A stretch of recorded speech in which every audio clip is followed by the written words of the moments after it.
everyone, welcome back to the channel. Today we'll be speaking to Graeme Rendall.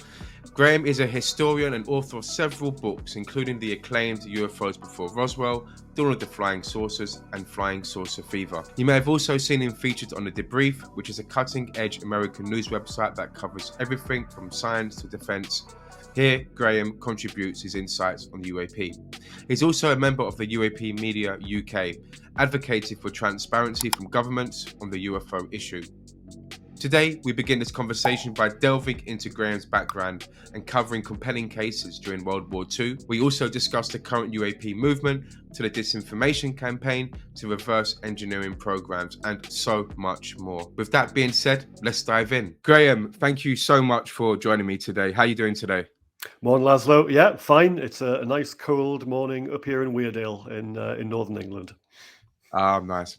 Yeah, I mean, I've had to close my curtains because the sun destroys my eyes. I would like to have some sunlight upon me though. But it's not too dark, right? You can see me okay. Oh, I can see you perfectly. It's brighter down there wherever you are than it is up here, believe me. It's because I'm in a block and it's just up there. The sun just peers through the side. So I've got a lamp next to me just to make sure you can actually see me rather than being pitch dark. Good stuff. All right. Well, listen, we can just get straight into this. I guess for those who might not be fully aware of your background and what you've been doing over the last years or so, do you mind giving a quick snapshot of that at all for the viewers, please? Yeah, sure. I took early retirement from the National Health Service in 2021 and became a full-time writer. And what I primarily write about is UFOs. And actually a certain subset of sightings as well. So pilot and aircrew encounters.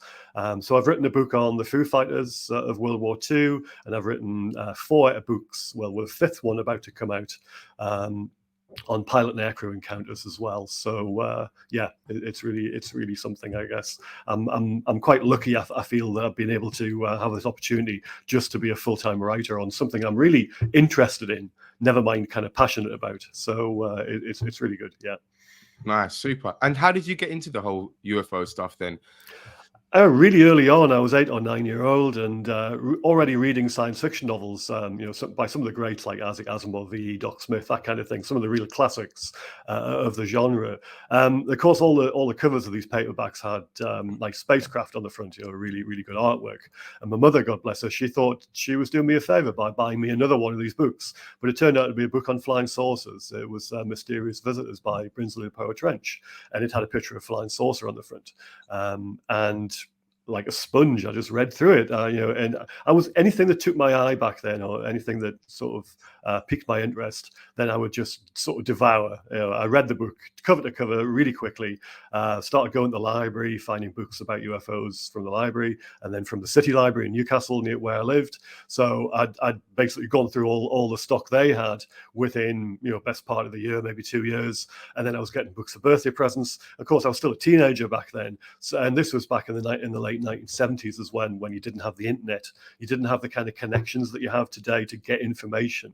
So it was literally from books, occasional magazines. We didn't have such things as UFO groups in the north of England really back then that were accessible to a 12, 13-year-old kind of thing. So a lot of it was, by myself. And then I guess as you get older, the internet comes along, you have access to more information. And nowadays with social media, it's easy to build up a network of people who can help you along, whatever journey you're going along. And I'm fortunate to know a whole range of people who I used to look up to as well. So it's really good. I'm really, I do feel that I'm really fortunate in how I've come along in these last few years. Great, yeah. I mean, you've had to take the step yourself, though, right? I mean, there's obviously lots of people that have the interest in the UFO subject. It's fascinating, but you've had to kind of take the step. So, I mean, it's good. I mean, you've kind of used your background as well. In particular, you've got an interest in the kind of World War II, the Foo Fighters stuff. How did you kind of move into that particular, I guess, background? I guess I've always, in parallel with the UFOs, I've always had an interest in aviation, and also in World War II, the weapons and the tactics and the history of it, of the conflict. And of course, when I came to think about writing a book about UFOs, then that was what I settled on, because that was where kind of three interests combined. So the UFOs, World War II, and aeroplanes. And it was a natural kind of look at it. But also I was looking at what information was already out there. And to me, there wasn't much on the Foo Fighters. And what was out, some of it was maybe not like totally wrong, but it led readers a bit down the garden path a bit. And I felt there was a book there waiting to be read, and one I wanted to read, but it wasn't out there already. So I felt the only way that I was going to be able to read that book was to write it myself. So it involved a bit of digging through squadron records in the National Archives and other intelligence files, stuff that hadn't been gone through before by the people who had written certain things about the Foo Fighters in the past. And I just felt there was more information to uncover. And there was when I started looking through for more details. And that's how the book came out. Great. Yeah.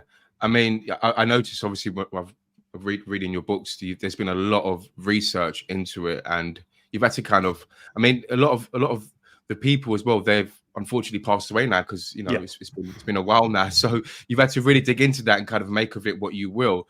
I guess from all the kind of research you've gone through and all the kind of information you've delved through these books, what would be the most compelling case so far from the historical perspective? I guess there's lots of compelling cases, but I can pick some cases which are really interesting and are almost like they're not run-of-the-mill kind of people seeing lights in the sky or even landed objects. I mean, there's quite a lot of stories, but there's ones where pilots and aircrew have opened fire on strange lights and strange objects in the sky. And one that I would quite happily cite happened in March 1942 when we've got a bomber crew coming back from a bombing raid on Essen in Germany, in the Ruhr. And they're Polish. It's a Polish squadron. It's 301 squadron. They're based in Lincolnshire. They're flying back home, and they're flying over Holland in what now is the Zuider Zee, the inland water, the inland sea. It was bigger back then, but it was still like a big patch of like an internal sea near Amsterdam. And on this dark night in March 1942, the tail gunner of this Wellington bomber, he shouts a message over the intercom system saying, there's this orange light coming up behind them. And of course, the consensus of you saw anything coming up behind your bomber back then would be that it was an enemy night fighter. It would be a German airplane coming to shoot you down.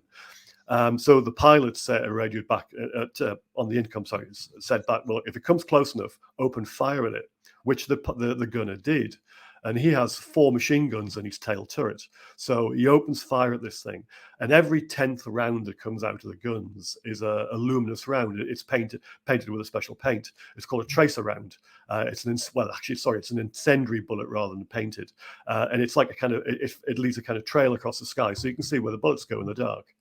And the gunner's watching as these bullets going towards this object, and instead of the object catching fire or exploding, falling away in flames, as would happen if that would be an enemy airplane, the bullets just go into the light, and they're almost absorbed, if you like. They don't go out the other side. They just go into the light and stay. So nobody knows what's happening. And the curious thing is that the gunner keeps firing at this thing, but after a while it then moves around to the side of his airplane. It's sitting off the wingtip, and he's obviously tracking this thing going around to the side with his gun turret. He's swiveling his gun turret, but it gets to the point it's so far off the wingtip that the nose gun turret, the gunner there, can swivel his turret around to one side as well to fire at this thing. So they're both having a go at it, but again, nothing's happening. It's just sitting there, sort of taking the bullets. It then flies round to the nose and sits off the nose of the airplane as it's flying through the skies over Holland at maybe 200 miles an hour, 190, 200 miles an hour. And it just takes station a certain distance in front of the airplane. Again, the nose turret gunner, he's turned his turret and he's firing at this thing, and nothing's happening at all. And you can imagine the kind of consternation on board the airplane, the various gunners, the navigator, the bomb aimer, and the pilot wondering what the hell's going on. They've got this thing that's just flying around them. They're firing at it. If that had been a normal airplane, well, it wouldn't be able just to do those kind of maneuvers back in 1942. But even if it had been a German airplane, the number of bullets that had hit it, because they weren't going anywhere, you couldn't see them coming off the other way, they weren't missing. That thing would have been falling away in flames or exploding. but Were it they going didn't. through? Sorry, were they going through, or were they just kind of just dissolving? Or No, they were going into the light, according to the crew, and then just nothing happening. It was they strange? were just being absorbed.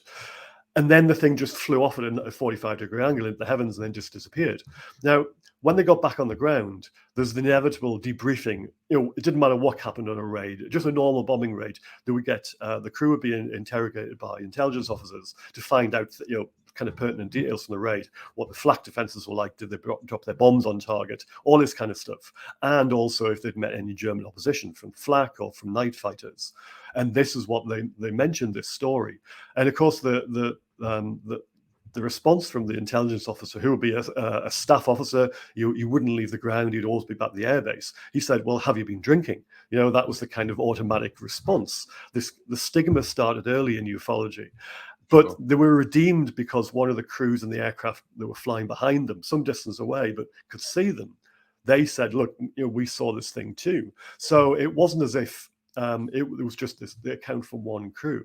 There are other stories right through the war, later in 44 and early 45, of strange things coming up behind RAF bombers and being shot at and actually falling away, but they're not described as you would think of a German night fighter, whether propeller driven or rocket powered or jet powered. These things, they just don't bear any resemblance to anything the Germans actually had. There are other stories of hurricane pilots over North Africa in 1943 coming into what they called, into close proximity, what they called the thing or the light. And it was simply just a light. They couldn't work out what, if it was attached to anything, or if it was what was, what it was attached to. But this thing would sit on their wingtips and just follow their maneuvers as they tried to shake it off. Or it would follow them, but it would follow them on their tail, sort of thing. And there's one particular tale of a story from a New Zealand fighter pilot who was with 43 Squadron, who were based in North Africa in spring 43. And he writes to the New Zealand Civil Air Minister in 1955 after a notable sighting there at that time. So this is 12 years later. And he says, look, you might be interested in this story from the war, which I experienced. And this orange light sitting on his wingtip. He was flying around over the desert. You try to shake this thing off his wingtip, and he couldn't. He flew back over his lines, and the light disappeared. He turned around again to try and complete his mission, flew over the German lines again, and this thing's back on his wingtip again. The only reason he could shoot at it was because he realized after a while that when he moved, this thing, there was a bit of a delay from this thing actually picking up his movements and then sitting on his wingtip again. And he said it was about a 20-second delay or so, and he had enough time to get behind it and open fire at it. And his Hurricane was armed with 4 20mm cannon, which were quite devastating weapons. They could rip the side of an armored vehicle, with a shell, with the cannon shells. And he said these shells were hitting it, nothing happening. So what was that as well? So this is these are wartime stories. They're not well known in the UFO literature. But they appeared in my book because they're fascinating, and they're just so different to some of the other stories that you get when you go through the subsequent decades, in the 40s, the 50s, the 60s, etc. Then of course you come forward to November 2004, and you have the so-called Tic Tac incident, the Nimitz encounters with the U.S. Navy jets and a 47-foot long torpedo-shaped object that they nicknamed the Tic Tac. Yeah. So. I think that's interesting parallels that you have these kind of engagements with modern day weapons, aircraft and unknown objects, but actually we had them 80 years ago. Yeah, exactly. And that was something I was going to ask. I mean, what you've just kind of, I still think that the shooting was it Warrant Officer Sabinski, I think, wasn't it? Who? Yeah, he was called Roman Sobinski. There's different spellings of him. The original, when you saw this story originally came out in about 1962, and it was it was quite low key, but it appeared in Flying Saucer Review very briefly. There was no follow up. It also appeared in a few French books towards the end of the 60s and early 70s, but they spelt the name wrong. And they have his rank wrong. They have him as a lieutenant. They have him as they spell like his first and second names wrong. There's a whole list of things which are wrong with how they describe. And if you actually look at the official records, you delve into those, which clearly nobody must have tried, because otherwise they would have seen how his name's written, etc., etc. I just felt there was a few things around the story when I started looking into it that needed kind of correcting. And then, of course, nobody had ever really traced him to actually sort of speak to him, apart from one person who had managed to get an audio recording. So he does talk about this case, and that's available on the internet. You can look that up. It's on the Internet Archive, and it's quite fascinating to hear him describe this thing coming up behind him and what happened. So yeah, we've got an audio recording of him as well, but. I don't know when he died. I think he died in the 1990s. He'd moved to Canada by then.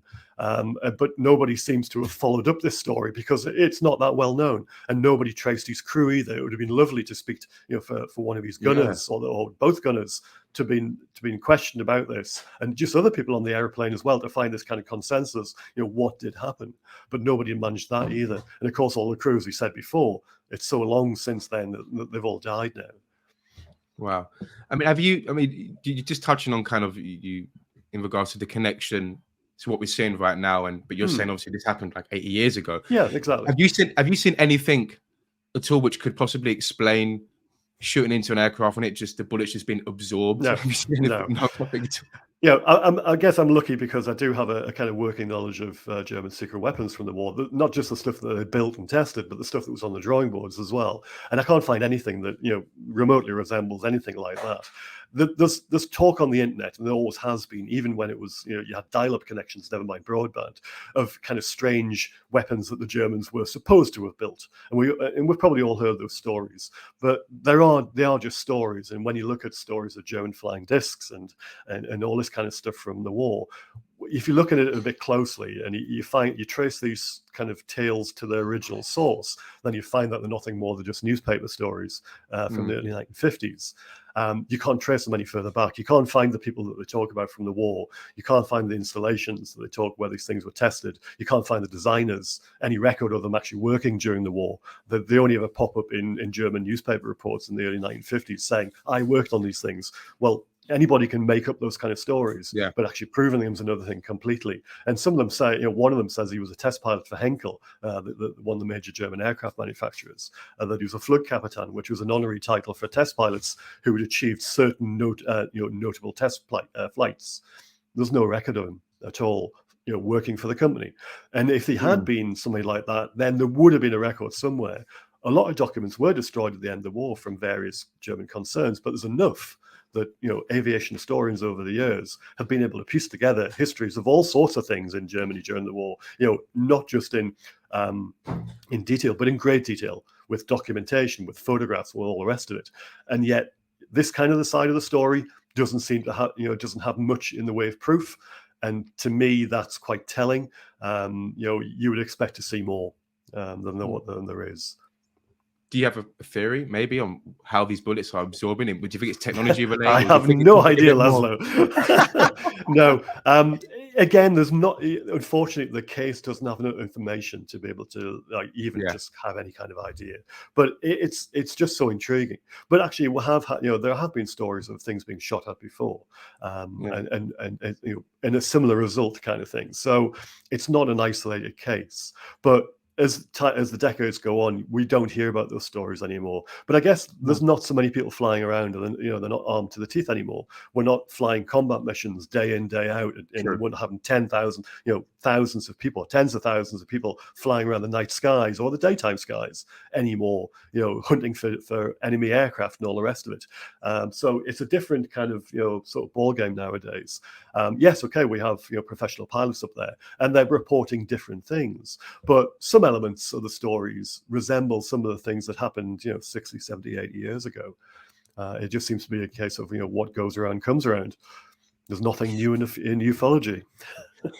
It seems like it's especially the way, there's a lot of cases as well where, just with the thing you just went through now, where they're like intrigued, they like observe, go around, like they're playing games, and we're seeing that kind of process right now in some of a lot of the sightings. But people are like, why are they just appearing? Or why are they just going around appearing? Like, there's different theories. There's whole sorts. Are they just observing? Are they kind of like unmanned kind of drones? There's a school of thought that thinks they're Chinese or they're Russian. Now I guess nowadays, because the technology, how you can build drones, the gap between what's possible and what's impossible is narrowing. But back then, back in the 40s, 50s, and 60s, these strange Exactly. things were being seen. They weren't Russian drones. They definitely weren't Chinese, because the Chinese didn't really have an aviation industry back then. They were getting crude copies of Russian airplanes in the 50s and 60s, and earlier they just didn't have an aircraft industry. And actually, the Russian aircraft industry for building drones, well, they were building full-size airplanes with jet engines. That was their first drones. They were unmanned, but they couldn't stop, they couldn't hover, they couldn't do the kind of maneuvers which are in the UFO reports at the time. And they wouldn't fly over continental USA and all the rest of it. So you can rule certain things out. As I said before, nowadays the gap between what's possible and impossible, it's getting narrower. But today, drones still can't really do the kind of maneuvers that some of the reports are suggesting. You can't say for definite that they're not, but it's sort of you sort of think, well, it's a bit of a stretch, really. And then as for other things, well, yeah, I mean, you can visualize. We send probes out to other planets. We've sent ones out to Mars, to Venus, to Mercury, etc., and out into the outer reaches of the solar system to look at things. So could somebody else be doing that? You can't rule it out. I don't tend to kind of theorize too much, because everybody's got ideas on this and nobody's got a better idea than somebody else. Nobody's an expert in this field at all. So anything I say, really, you can just take with a pinch of salt. If I'm pinned down for one where I like the sound of it, and it's something that if I was a kind of instigator of some kind of technology that I would love to do this, then I thought my go-to would be, as a historian, I would love to go back in time and see something. So, if it's another school of thought is it's us from the future. We've invented time travel. We're going back to see what life was like in the past. Now, if that's true, and I'm not saying it is, but if it is true, then somewhere, if I could access that technology, somewhere I would love to look at would be World War II, because I'm fascinated by it. So, if I could sit in a bubble, let's say, or send something with a camera somewhere and film or video or whatever, what's going on, and record it, or see it somehow in person, then, well, why wouldn't I? As long as it doesn't change what's happening, you don't get the kind of That'd be a dream, wouldn't it? Butterfly effect, or whatever you call it. Yeah, it would be a dream. So, that could be another possibility, but then it could be something else completely. It might be something that we haven't imagined yet, or something we can't imagine. We're just not incapable of doing so. So, yeah, I don't think when certainly not at anywhere near trying to work out what these things are. We're scraping the surface, unfortunately. We're barely just managing to amass detail of what's happening over this 78-year period, let alone trying to work it out. And if anybody really says, "Look, I know all the answers," run the other way, because they don't. They really don't.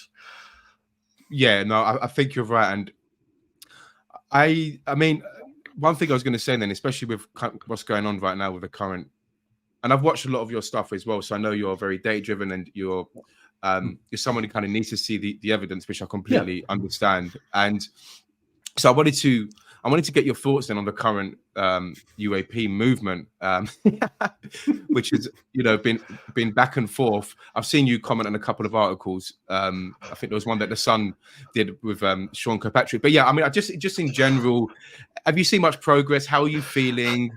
There's been progress. Yeah, there's definitely been progress. I mean, since Luis Elizondo and some of his colleagues managed to get those 3 videos released in 2017, and the news report that was on the New York Times, etc. We had it was kind of like a kind of, it was just a pivotal moment, I guess. It was one of those kind of JFK moments. Where were you when you read this article, when you heard this news? And I can remember exactly where I was. I was in the kitchen of my house when this article popped up on the internet and said, read this kind of thing. So I know it was one of these amazing moments. But it seemed to galvanize people, because beforehand, ufology, it wasn't quite in the doldrums, but it lacked direction. It lacked people who were part of or had been part of the program. Almost, there had been people in the past who had some kind of involvement in various official programs, but there didn't seem to be any kind of real, sort of momentum. But yet this really kicked off a groundswell of people who were clearly wanting something to actually latch onto, want to get behind. And then there was a grassroots movement started appearing to actually contact lawmakers in the states to push, for more transparency on the UFO, or as it's now called, UAP, unidentified anonymous phenomenon, to push the UAP angle as well. So lawmakers were getting bombarded with calls, probably from people, from constituents saying, we need to look into this, look at these videos and all the rest of it. And people were trying all sort of angles to actually influence or just to get this kind of subject in under the noses of people who could actually make policy or could debate policy or could debate these things. And then we get hearings as well, congressional hearings, last year, the first time since the late 1960s, where lawmakers in the states had actually discussed the subject in front of the public. And then they get these two experts on from the Pentagon, who one doesn't seem to know a lot about the history of ufology, which you'd think that they might do if they were looking at the subject, or at least have some kind of grounding or a briefing in it. And then the other one is just putting up videos which are quite dismissive, and he's putting up videos of balloons. You can see the same old kind of reaction to the subject that we had from the official US Air Force programs of the 50s and 60s, where they were just balloons, they were just stars and stuff like that. But at the same time, that wasn't enough. That wouldn't stop this kind of snowball effect that already started. And then we get more congressional hearings that we've had, just recently, where there was 3 witnesses. We had one witness who was from the Tic Tac incident from November 2004, the former commander of VFA 41, the Black Aces, David Fravor. So he was a credible witness. You're not going to have a carrier pilot, the squadron commander, standing in front of Congress telling stories. This is something that he actually did see. You have Ryan Graves, another US Navy fighter pilot, who had told us stories of these cubes in a sphere thing flying around the training ranges off the east coast of the United States. And of course, pilots off the west coast are seeing similar stuff. And Ryan Graves said that these things were happening pretty much every day over a certain period, maybe 6-7 years ago.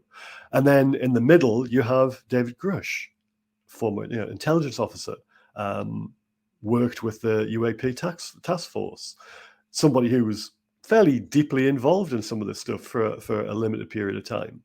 So there you've got 3 people who have intimate knowledge of stuff that's been going on recently. This is not stuff from 10, 20, 30 years ago. This is stuff quite recently, and stuff that's still ongoing.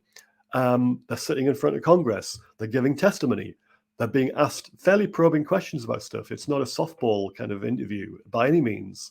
They're putting their life, their career, their reputation on the line to stand there. We haven't had that kind of thing before.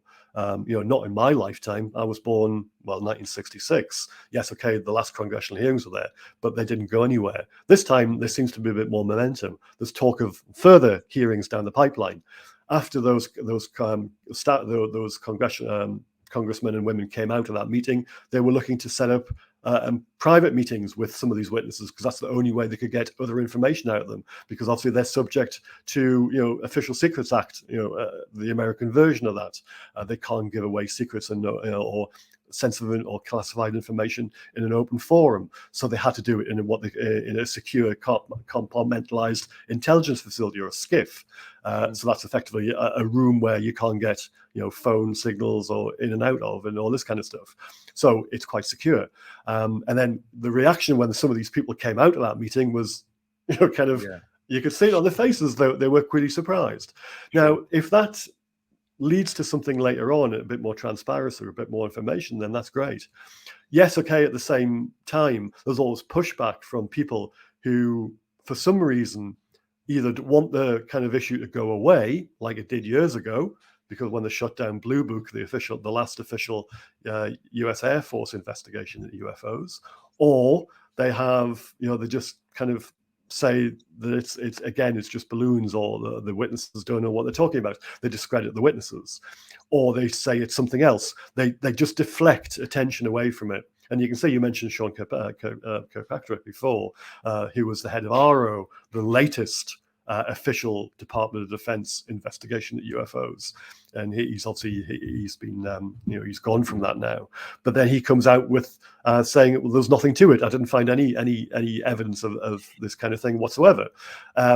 There's something pops up in the Sun, in the newspaper in Britain, a little, some time ago, just this last week or so, saying that he might have changed his mind. Yeah. That aside, you just put all that aside, because it's really irrelevant, in so much as people sort of suspected that he was almost part of the problem rather than part of the solution. Did he have actually access to all the kind of cases that everybody sort of thinks he might have had? Are they still hiding stuff from him? It doesn't seem that he's probed very closely into a lot of things. Are still things being denied? Did they see everything that they really said that they did? Because really, I don't think they did. They were supposed to be doing some kind of historical look at UFOs as well, and it doesn't seem like that's happened either. So I think they're trying to suggest that that they've got the answers without actually seeing much of the information.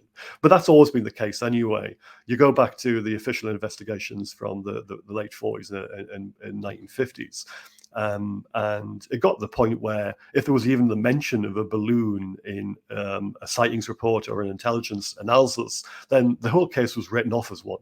So, I think they're almost trying to go back there. But, it's a game almost. You make you make a one step forward, and then somebody's trying to do something in the completely opposite. They're trying to push you back, and it's how the game's been played for decades now. So it's not as if we should be really surprised that this kind of thing's happening. There have been a load of new people come into this topic since 2017. It, as I said before, it galvanized people, and it brought a lot of people in who really beforehand had no, not necessarily an interest, but no knowledge of what the history of UFOs has been over the last 78 years. So they're coming into it fresh. They see all this new stuff. They see all the new reports, all the recent stuff, and then all this kind of progress that people are making, and they think, oh, it's great. But actually, they don't realize that we've been through this kind of thing before to a certain extent. So don't be surprised if everything you're thinking is going to happen doesn't happen all at once. I've been interested in this subject for sort of five decades now, and you've just got to be patient. Much as people want the answers and want them now, it's not that easy. No, I get that, and I've referred to this. I do like using this word for this. It's a pilgrimage. We're climbing up. It really is, because, and I've been interested in this subject my whole life, but I've really jumped back into it the last, I'd say, 8 months or so for whatever reason. And even though I was kind of keeping an eye on it, but that's when I was like, I really want to do something with it. And but I always refer back to, there's always been pushback, no doubt, but I think we're definitely making progress. I think they're struggling to put they're struggling to put the toothpaste back in to the tube. Yeah, they're struggling. They're still pushing it. They're still pushing it, and they're never going to stop because of the implications around it. It's not just the whole reverse engineering programs. It's the fact that, well, the insinuation is that the government, US government's been, and maybe various other governments, they've been colluding and hiding, reverse secret alien technology, exotic materials, right? They've been lying to the public, especially if you look at David Grush's claims as what he was saying, threats, murder, right? It's very big. It's very scary as well, isn't it? That there's all this possibility that huge things have been going on for not just years but for decades. And if it is, it's probably the biggest story ever. You get scandals at a political and a social level, and the ones that get found out, they're big news stories. But so why isn't this a big news story? It's because we don't have enough information. The journalists don't seem to have the knowledge of ufology to be able to dig into it with any degree of success. When you see a news story, you can tell that the host or the news anchor, they know a little bit about UFOs. They'll know what they've heard themselves on the news, but beyond that, they've got a very superficial level of detail. Yeah. So therefore, they can't really ask the right questions. You might be the same. You're sitting there watching an interview and think, well, why don't you answer that? Ask this. Why don't you ask that? Why don't you respond this way to what they've just said? And you don't get that. And invariably, when I see the BBC News channel talking about it recently, they'll have talking heads on who actually, they'll just be panel members who are talking about a whole range of news stories. They've got Yeah. no kind of knowledge about the subject either. And it's really what they come out with tends to be the same stuff that other people come out with, which is, yeah, there's not really much to this, because actually they don't know.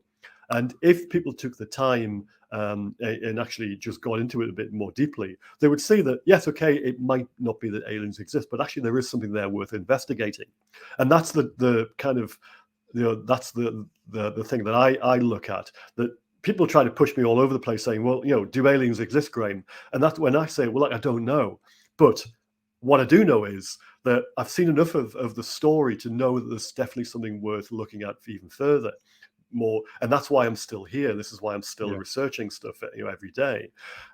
If it hadn't been that case, if I'd looked and I thought, oh well, after a couple of years looking at it, that it's just something, but it's not much beyond that, then I might have just given up and done something else. But yeah, I'm still here, and those questions that I had back in the early days of looking at this subject, they still remain. These things haven't been resolved to my satisfaction, and I don't know if they ever will do.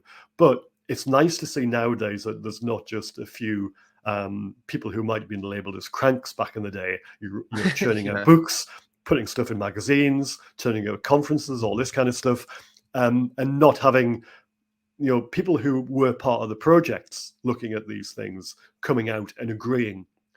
So people who had access to certain information and who had been asked to do a job on behalf of the Department of Defense. People like Lou Elizondo, people like David Grush. Now, they might not be able to stand in front of a camera in a news studio and wave a bit of paper at you and say, look, this is proof, because they have non-disclosure agreements. They have people don't understand that, though. They sign oaths. Yeah.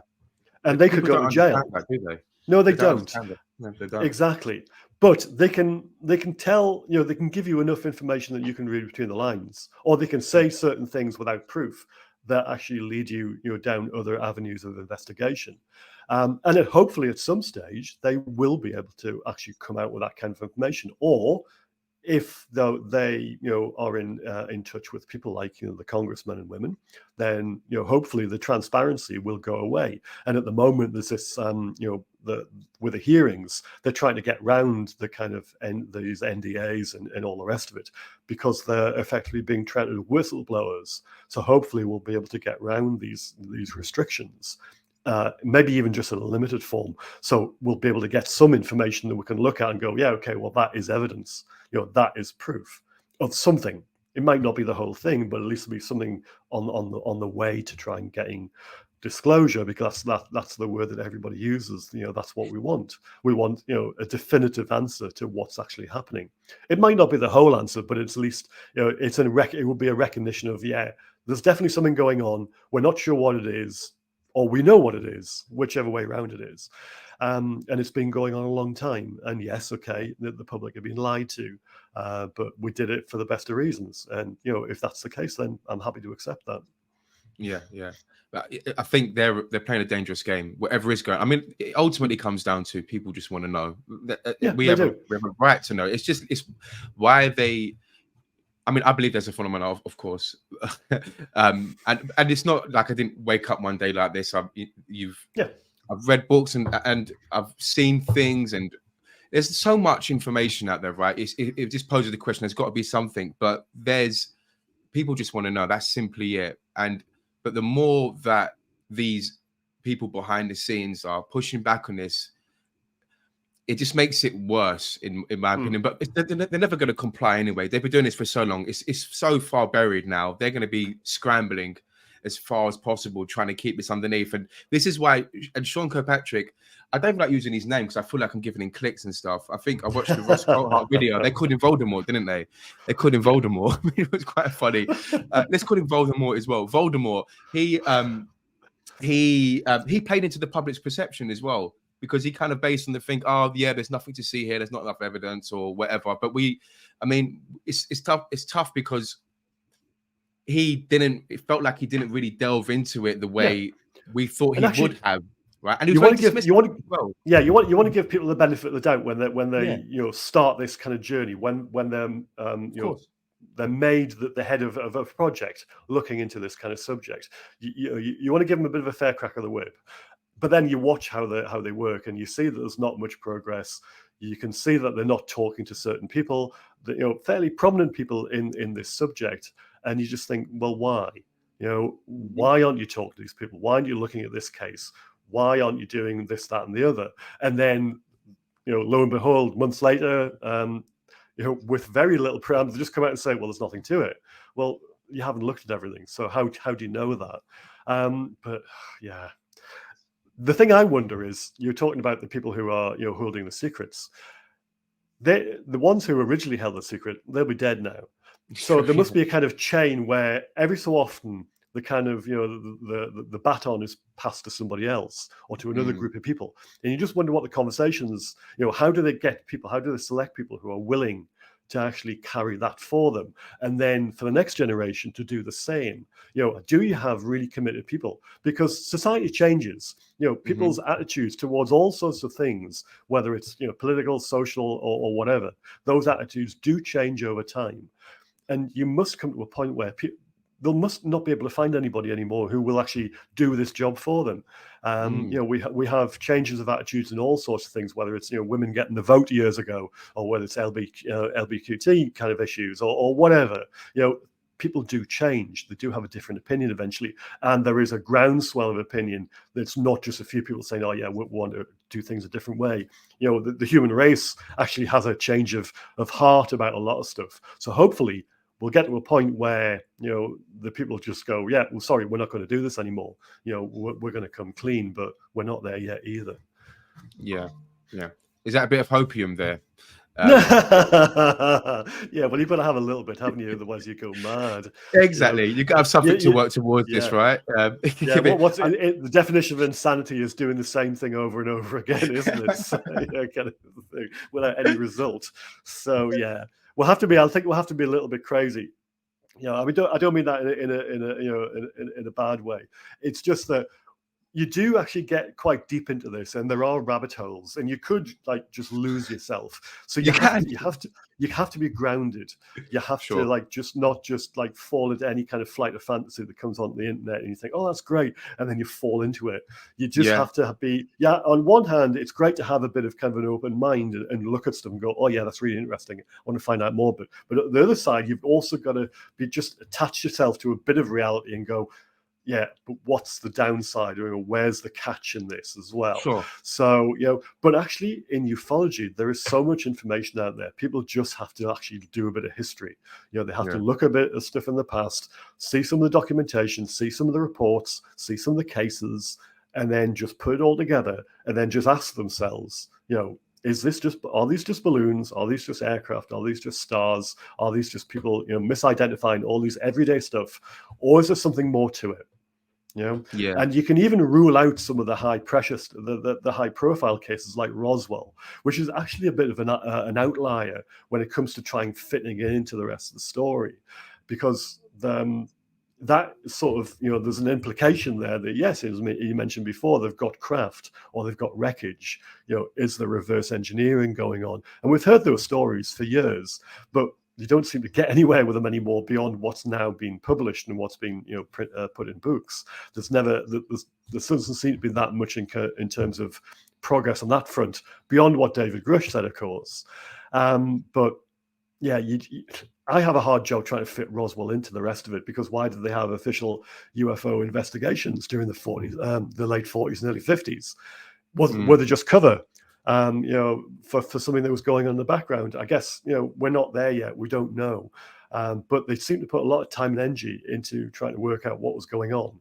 And getting IBM involved and trying to do computer analysis, and the Rand Corporation and all the rest of it, looking at figures, all these cases broken down into numbers, so they could run through a computer, and so they could do some analysis to try and work out whether any trends on what people were seeing. And the upshot was that there was nothing to it. But then again, that came down to how they put the information into the computer, and how the numbers, they reduced the the detail of the sightings down to. So it was a bit of a flawed analysis, I think, from looking at it. But yeah, they spent a lot of time and money on trying to poo-poo flying saucers back in those days. They could have done it much quicker if there was absolutely nothing to it. Why spend 13 years on Sign, Grudge, and then Blue Book when there was absolutely nothing to it, or they would try to say there was nothing to it? It just seemed ridiculous. Yeah. It's kind of like I've tried, right? I mean, maybe, in many ways, it's what it could be that it's so secret that some of it's like dangle a carrot, let them run around in circles for a couple of years to delay. But I think just going back to what you said before in terms of your hopeful comment, which I saw you smile, where it can be passed down to a generation where where someone has a different mindset and was like, maybe it's time that the people know. Who knows, right? I mean, you can have dreams, but I think maybe we're at a point now potentially where, I mean, did you see the Super Bowl adverts? There was like 4 adverts where there was. Yeah. I mean, it was for a company. It wasn't like this is what UAPs are about at the moment. However, that kind of stuff just gets into the public psyche, doesn't it? And the more news reports and the more things like that appear, people are talking about it. They're not necessarily believing it or understanding it, but they are looking at it, and it is in front of them. So, for getting this kind of subject in front of people's noses, that's brilliant. You can't. There's no downside to that. But then it just depends on how much attention span people have, where they're prepared to go from it. We're looking on social media. I know it's self-selecting, but there's a lot of people coming into social media like Twitter and Facebook, looking at interest in the subject, and they're asking great questions. And also, I guess where I live in a fairly in a village in northern England, and people know what I do. They know I'm a writer, and they come up to you and they'll ask me questions about it as well, sometimes if they've seen something on the news. So that's quite nice as well. I don't know how widespread across the country that is for people in your audience, whether they have conversations along those lines. But yeah, people do ask me about stuff on a day-to-day level. So there's awareness, but whether that awareness leads to belief or leads to any other progress, I don't know. And in the UK, we've got a history of secret keeping for centuries, never mind decades. We're really good at it as well, despite the fact that our government seem to be as incompetent or more incompetent than anybody else's. But the secret keepers are really good at what they do. So if we have a similar kind of thing going on here, or we have evidence of UFOs being real, in this country, it's going to be a real hard job to try and prize that out of the MOD. People have tried in the past. We've got certain things, documents and information about sightings and all the rest of it. But the mantra that the thing that the government keep trotting out is 50 or 60 years, whatever it is, there's never been anything of defense significance. That's the term they use. You just have to wonder what constitutes defense significance. If you have something that can't be identified flying over your country, might be picked up on radar, might not be, and our interceptor aircraft are powerless to stop it, then is that not defense significance? Then you would have thought it would be. You would have thought it would be, because if it had a red star painted on it, especially with all the stuff that's going on at the moment, there'd be all hell let loose. So why don't they have the same kind of sort of significance attached to these sightings as they do? I'm talking about Calvin. That's the one that you would go to for this. This was August 1990 over central Scotland. A diamond-shaped craft seen by 2 people on the hillside late at night on a Saturday evening. So it's not as if it was the RAF doing exercise, on a weekend, because they didn't do that back then. And this thing was hovering as well. It wasn't flying around at a rate of knots. It was hovering over a valley, and then all of a sudden it just goes vertically into the air and disappears. We don't really have technology like that. The Americans don't really. In fact, at the time, the Americans and the British kind of blamed each other. Why didn't you tell us about this? Well, no. Well, why didn't you tell us about you had this? Well, neither of them had it. As far as we can tell, nobody knows what that was. There were Harrier aircraft flying around because they're in the photograph. In one of the photographs that one of these 2 guys took of this object, you can see a Harrier airplane in it. It's very small, but that's what it is. So yeah, there were RAF or possibly pilots flying around as well, or were they U.S. Marine Corps AV-8s, the American version of the Harrier back then? So who knows? Looking through the archives for the RAF squadrons who flew Harriers back then, I can't find any mention of any operations in Scotland, never mind anything to do with this. There are briefing notes done by the MOD in London, in the department that used to look after UFO inquiries, the one that Nick Pope used to work for. So there are bits and pieces in terms of evidence, documentation that this event happened and it was investigated, but there's nothing to do with what it was. So yeah, it seems all half-hearted and in my opinion, but the UK in particular. I mean, that's why originally, I saw the US. There's a lot of pop culture around there. Roswell. There's a lot of people more. It's a bigger place as well, which helps. Oh, that's true. But I just think in general, and I hope our American listeners will take this nicely. I just see them more enthusiastic and more open to it. I feel the UK a bit more reserved when it comes to ideas around this as well. And we've had some things move forward with it, but it hasn't. As I said, it's been half-hearted, which is frustrating, I think, as well. Because for our case as well, it could be a threat, and also I think with the US and any of these kind of countries, this is a global thing as well. But obviously, you get certain countries in the limelight. But like if China or because there was talk of them disclosing, and they're quite open to it apparently culturally, is what I've heard. Whatever country goes forward and discloses first, they're kind of leading the way to a new paradigm, right? So they're going to set precedent, right? So whatever country doesn't do that, because if we take UFOs, the technology behind it, it's groundbreaking. It's the biggest discovery or confirmation ever. And if there's intact craft, or we're doing reverse engineering programs, and a country gets ahead of that, then where does everyone else sit in the world? Well, this is the question. Yeah. I mean, if you look at, say, like America, China, and Russia, they have more, probably the most to gain by adapting. If there is technology like this lying around, or it's been collected over the decades, if there is like some kind of like underground or secret research facility somewhere where they've got bits or whole craft, and scientists are looking at it every so often, thinking, how does this work? Can we adapt this?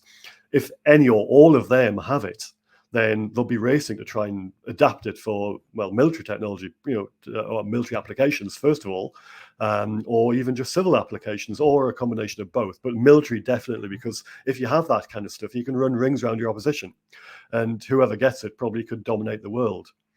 With a maybe an unlimited power source, or a power source that provides hypersonic technology or hovering, or whatever you take from it. If you take all the aspects of sightings, the various maneuvers, etc., and you put it into one device, then you've got a world-beating technology straight away, which would be a game changer in terms of the political reality in the world. So yeah, you can understand that if that such a thing exists, the Americans, the Russians, the Chinese would be busting every sinew to try and get that stuff into a working prototype or something that they can use. So I'm not sure about collaboration between them or collusion, because I think they've all got their own interests, and especially now as well with things going on around the world, they're all wanting. It seems to what the Russians and Chinese certainly want a piece of other people's countries. And the Americans, they have their own kind of beef with the Chinese and the Russians as well. So they're not exactly friends. And the Chinese and the Russians, yes, okay, they cooperate on certain things, but they're not friends either. They've got two different types of communist dogma, who they don't like each other. Historically, they've had differences as well. And then you have sort of rogue elements as well. You have the North Koreans, who have their own kind of like space program with rockets and stuff like that. There's other countries. Yes, if a smaller country came out and said, look, here's evidence of UFOs, then it could well be undeniable. If somebody comes up with the United Nations and starts waving bits of paper, here's evidence that you can take away and look at, and it's incontrovertible, then how are America, China, and Russia going to react to that? Are they still going to close doors and say there's nothing to this? They're telling lies. I'm not sure how you can do that once you get to a certain threshold where you can't then say, no, that's wrong. If there's a certain level of proof, certain level of documentation, and they can point to stuff, and they can even maybe bring a bit of metal that can be independently tested and go, yeah, that's not made on Earth. Then, well, yeah, game over, isn't it, really? And then how would America, China, and Russia react? Would they come clean? You can sort of imagine that the Russians and Chinese might be quite cagey, and the Americans might be the most logical sort of first of the major countries to come forward and say, yeah, we have this. We don't know what it is, or do they know what it is? When people ask me about reverse engineering and all the rest of it, I think my opinion, and it is only an opinion, so I've got nothing to base this on, it's just a gut instinct, is that actually they don't know what they're looking at. If, and it's a big if they got stuff, say, 40, 50, 60 years ago, whatever, and it was taken to an underground establishment and they throw scientists at it, back then, they probably didn't know what they were looking at anyway. It would be beyond them. They might not even be able to get into a craft, let alone find out what powered it. And maybe just every so often when they get some kind of scientific breakthrough, they go, okay, let's have another look at it. 10 years, 5 years, 10 years, whatever, down the line. We've had this little breakthrough in physics or chemistry or whatever, or just understanding of stuff. And then the scientists, they'll recruit some people who know what they're talking about, and they'll take them there and they'll go, right, sign this, right, what do you think this is? Can you get inside it? And they'll have a look at it, scratch their head, and then we'll just get this little cycle every few years, every 5 years, every 10 years, where people look at this thing. It's sitting there. It hasn't moved for God knows how long, and they can't get inside it because they can't open it. I mean, the parallel is, give Sir Isaac Newton an iPhone, give him that. Yeah. He hasn't got a charger. So it's got like colored lights and flashing things on it. It's made of metal and glass, and you can look at it, but you don't understand it. He hasn't got the concept of a phone call, let alone the apps and everything on and the camera and stuff. When it runs out of charge, it's just a bit of metal and glass to him. He's never going to be able to recharge it. He hasn't got an idea about electricity. Doesn't know about satellite technology, mobile phones, broadband, all the rest of it. So he hasn't got a clue. So what's he going to do with it? You'd have to wait, centuries before that'll become relevant, before somebody will understand what it is, never, let alone how to use it. So you can imagine if something can get here from somewhere else and can be really quick, could be even contravene the laws of physics as we know them, then can we understand it? Could we actually access it? Could we understand how the controls work, what the power system is? It might not even have a power system. It might be something that doesn't look obvious. So therefore, we don't even know what it is. There's all these kind of questions and I don't think anybody's got the answers to those yet. Yeah, we're definitely struggling. And obviously, I think it's a great example as well. If Einstein is true, he would be like, what is this piece of glass or metal piece in my hand? How do I operate it? And he would struggle. But the way he would, I guess, like to do it is have a group effort where it's open and everyone could discuss it and actually analyze it properly. But right now it's held under deep levels of secrecy when only a couple of people can review and look at it. And even then they have to sign an NDA, and they can't speak about it, can't exchange notes. Yep. And I think obviously we've heard quite a few times about the frustration within these industries where people are not able to fully just work with this. And these are scientists, right? These are engineers who love this. I really want to be excited and discuss it with their colleagues and crack it open, and they can't. I mean, first of all, it's alien technology, so how the hell do you operate this? And there's no control rooms in there, or you can't even open it, even though there was speculation about it being open. But like, it must be very frustrating for them as well. And we're kind of holding back. And this is why I think as well that a lot of these countries, they don't know what it is just yet, and they're just waiting to uncover it, because if they delve their secrets out first, then it gives their adversaries the opportunity. So they're like, what do you know? But what do I know? Let's not say anything. So let's just, and hopefully one of us will crack it. And then when we do, we can be ahead of the game, and we can just, that's where I kind of envision it. I mean, if you've got like technology that's, you've retrieved somewhere, or it's crashed, or you've got debris or whatever, you'd like to think that the best minds in the world were collaborating to look at it and find out the secrets. But actually, human nature's, has us split into factions. We're either countries or political entities or groups of countries. And there never seems to be much cooperation between, them and, as you say, their adversaries. So I can't envisage the fact that the Russians and the Americans might be working together on this, especially now as well, or the Chinese and the Americans for reasons which are obvious. So yeah, they're probably if they are working on such things, they're probably working in silos, and they don't talk to each other. And of course, because of the secrecy involved, you can't get everybody involved. You can't get everybody you probably want.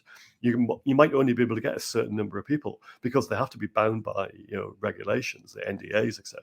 Yeah. And do you want everybody knowing? Because the more people that you have on a project, sooner or later that information will get out somehow. Doesn't matter how much you tie them up in bureaucracy. So yeah, you have to wonder like how small are these projects and how few people have been looking at them over the years. That's if they actually exist in the first place, which, given all the information that's out there about so many crashes over the decades, I guess there probably is. It's an opinion that there must be, but I don't know how far. And if they do look at this kind of stuff, I've got no idea how far forward they are, if they've made any kind of advancements at all. Yeah, in terms of the answers, I get that it's going to be difficult to go on that. I mean, there was talk of, I think, Chris Sharp and Jeremy Corbell, they released an article, and it was about maybe a month ago or something about us having intact craft, and this has been insinuated before as well about these craft potentially being gifts for us. Yeah. Why? I have a hard job trying to work out why somebody would gift stuff to you. Imagine this. I mean, you've got a laboratory and you've got like an ant farm, okay? Right. Would you actually give them like, like a radio controlled car? Because what are they going to do with it? Yeah. Would you give them an iPhone? Because again, what are they going to do with it? And I do have I really do have a hard job trying to work it out. I'm not criticizing people who come up with this. I'm certainly not criticizing Chris. I know Chris, he's a mate, and neither am I criticizing Ross. But I just really have a hard job trying to work out what the motivation was. Now, again, if these are entities, beings, call them what you will, or if it does happen, if these are, there must be a certain advance. So we probably just don't understand what their motivation is or what their reasoning is. So if it does happen, then it's beyond us.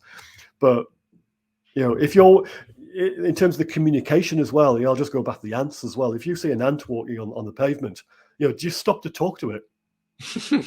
No point. You don't. No, you don't, do you? Because, well, what are you going to get out of it? So why would you?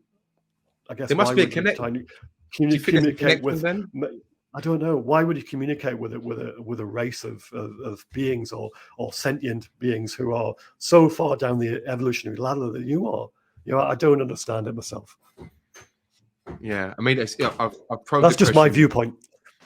Yeah, no, I get that. I get that. I think if we're looking at, I mean, you talked about the kind of time travel stuff before. I mean, I know that's a theory, but if they're closely aligned to us in some way, I mean, they're observing us, right? I mean, there is something there. They're observing us based on the data. Fair enough, yeah. So then, for me, the motivation would be if they're donating craft. For me, if I've got a kid, if I was to buy him a book or buy him a puzzle, I'd be like, because I want you to learn, right? I want you to figure that out yourself, right? So maybe it's speculation, but maybe that could be something that they're doing as well. Just give it to them and see what happens. Maybe it's our route to evolve. And I know that goes into something which is, it's my theory, right? But there's a lot of theories around that. But maybe it's a way for us to get our brain working, to evolve to that particular space, to operate this technology. And we're seeing stuff. I mean, did you see about the US Navy? I've just got it up now. They're working on like a radical new submarine that goes 3 times faster than the X-59 jet, which goes like 925 miles an hour. And it's got like a bubble around it and it can zoom through water and stuff like that. So it's kind of like, whether that is, I mean, I'm not saying that's reverse engineered from a UFO, by the way, just for everyone listening, disclaimer there. But like, it could be for us just to learn and grow but That's the only way I can think of it, because if I've got a kid, I'll give him a book, like learn, read. Like he doesn't. I think if you're going to get a gift, you get something that you can actually get your head around. And I just wonder how far advanced it is, and do we have the facility to be able to actually wrap our heads around whatever this technology is. So if it was something a bit closer to what we're already dealing with, then I could probably accept it, because you wouldn't need so much of a leap to get there. I guess I think of two films, and you'll have heard of one, but you might not have heard of the other one. So there's 2001, and there's a Russian film called Stalker, which was done by Andrei Tarkovsky, and it's basically the second one is based on a Russian science fiction novel from the 50s called Alien Picnic, and it's basically an area of ground called the Zone where the aliens leave their rubbish behind, and it's like artifacts and stuff. And some of it's dangerous, some of it's mind-altering, and some of it's benign. And actually people go and collect it, if you like, and it does. Some of it does strange things to people, and others it just doesn't do anything. But the film's a bit more involved, and obviously the authorities cordoned it all off because it's some of it's dangerous. But of course, then 2001, you have the mankind get to the moon and they dig up the monolith, and then of course they find the one off Saturn in the book, and it's off Jupiter in the film, and it then makes the human race transcend, if you like, or one particular astronaut transcend. So I can understand the kind of theory about other races or other aliens giving us stuff to actually make us evolve or make us get to a higher level of technology. I just wonder about whether it actually happens or not, because why weren't they doing it with more simple stuff earlier on? Or who's to say were they doing it? Did they give us the wheel? Did they give us the steam engine? Did they give us the aeroplane? Well, I don't know. You would like to think that they were dropping little hints way before that. So maybe they'd been doing it for centuries. Who knows? Yeah, no, it's interesting, but I do think. I mean, I still. But then it brings up the question of why are they still giving that? Do they? Are they good or bad, right? Why are you helping us grow if that's the case? That's right. Yeah. What there's always the kind of what's the angle? Where's your motivation? Why are you doing it for? I don't know. It sounds really simple as well. They're just giving us stuff so we can progress. Yeah. Okay. In that case, why didn't they just land and give us an instruction manual? Because we'll go crazy and we might not understand it. Maybe. Yeah. Well, there are ways and means to do it. There's another. I mean, I'm going to go back to another film here. This Island Earth, 1955, I think it was 1953 or something. And there's these strange. They're a race of aliens, but they actually look quite human. And they actually give some scientists an instruction manual to build various things. With all the equipment and stuff that's actually a little bit more advanced than our technology or the contemporary technology, but just enough so they can actually do it. And that's the premise of the film. So if they were going to give us stuff, I would like to think they were going to give us stuff that we can actually look at and take apart and do and make something straight away with it, or within 5 or 10 years. But it seems that we've been given, if we're being given gifts, we've been given gifts since the 1940s, if not earlier. So why haven't we managed to achieve the level that they've intended for us, if that's what they're doing? Yeah. No, it's true. It's true. I guess time will tell.